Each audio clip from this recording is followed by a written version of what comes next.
So I've been making some of these blocks off centre log cabins, and just even with the first stage, I just wanted to show you how many variations you can play with this. So there's our hearth square and our 1.5 inch strips and our 2.5 inch strips. So these are not even trimmed, I've just added them on. So we can see we started 1, 2, 3, 4.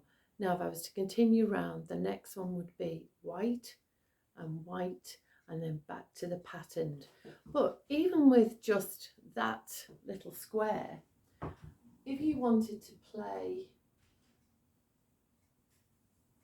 a make border just of those all the way along, because the second pattern comes in here, or if you did it the other way, you get the second pattern coming in here, or you can just keep turning them round and play with them. So versatile, so really good fun with that.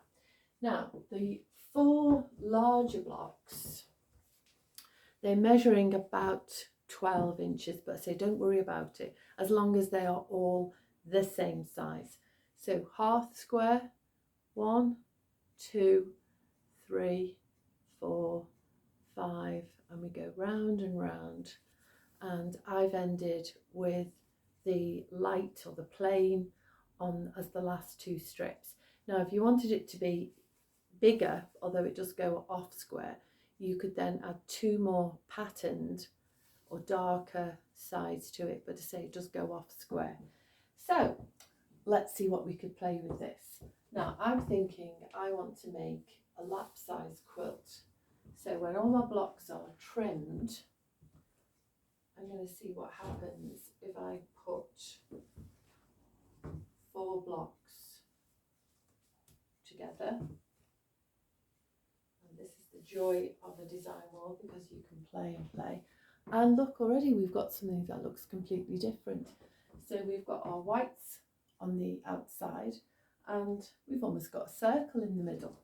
Now what happens if we turn them the other way? So let's put our lights to the middle.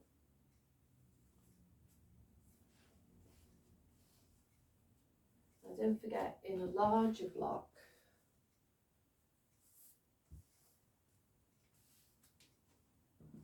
oh, completely different.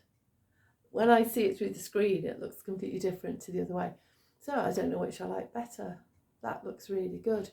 But think on, if we go bigger again, so we'd have this almost like a star or cross in the middle, but then our block on the other side would be moving out that way. And so we could start with our circle again, depending on how big you go. Now obviously this works in groups of 4. I do really like that. This works in groups of 4, so I might be tempted to make 16 blocks and do 4 by 4 and play with them, and then imagine what sort of quilting patterns we could do with this.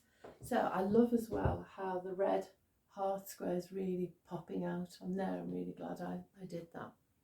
So I'm going to play with this. This is going to be one of the first classes that I start back, obviously here in Liverpool, in April, so can't wait for this. But if you want to join in, those of you who are watching on YouTube, have a little play, send me some images. I'd love to see what you do. Okay, take care, keep sewing.